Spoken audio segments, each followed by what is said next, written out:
నమస్తే, welcome to GX9 news. బాబు జగజ్జీవన్ రామ్కు భారతరత్న ప్రకటించాలని కేంద్ర ప్రభుత్వాన్ని డిమాండ్ చేస్తూ ఏలూరులో కార్యక్రమం నిర్వహించారు. అసెంబ్లీ స్థానాల పెంపు సాధన సమితి జాతీయ కన్వీనర్ డాక్టర్ పొలిమేర హరికృష్ణ ఆధ్వర్యంలో దళిత వర్గాల ఫెడరేషన్ నేతలు బాబు జగజ్జీవన్ రామ్ జయంతి సందర్భంగా పోస్టర్లను ఆవిష్కరించారు.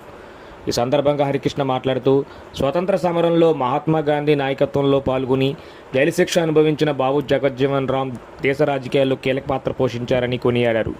కూటమి ప్రభుత్వం వెంటనే బాబు జగజ్జీవన్ రామ్కు భారతరత్న ప్రకటించాలని వారు కోరారు. ఈ కార్యక్రమంలో పలువురు నాయకులు పాల్గొన్నారు. నిర్వహించినటువంటి మన జాతీయ గర్వించదగినటువంటి వ్యక్తి స్వర్గీయ డాక్టర్ బాబు జగజ్జీవన్ రామ్ గారి యొక్క జయంతిని పురస్కరించుకొని దళిత వర్గాల ఫెడరేషన్ రాష్ట్ర అధ్యక్షులు, వ్యవస్థాపక అధ్యక్షులు మిత్రులు చిట్టే రాజు గారు మరి ఈరోజు ఏలూరు జిల్లా ఏలూరు నగరంలో కార్యక్రమాన్ని నిర్వహించడం ఏర్పాటు చేయడం జరిగింది. దీనికి తమ్ముడిని స్వాగతిస్తూ గడిచేటువంటి 2.5 దశాబ్దాలుగా దళిత వర్గాల కోసం అహర్నిశలు అల్పరగినటువంటి సేవలు అందిస్తున్నటువంటి సోదరుడు చిట్టేరాజు గారికి సందర్భంగా ప్రత్యేక అభినందన తెలియజేస్తున్నాము.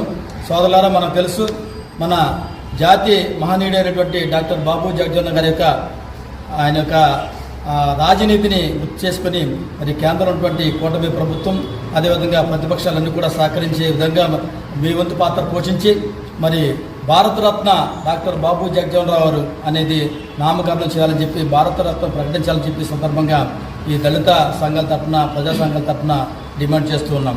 భవిష్యత్తులో ఖచ్చితంగా ఈ కూటమి ప్రభుత్వం డాక్టర్ బాబు జగజ్జీవన్ రామ్ గారికి భారతరత్న ఇచ్చి గౌరవిస్తుందని చెప్పి ఆశాభావాన్ని మేము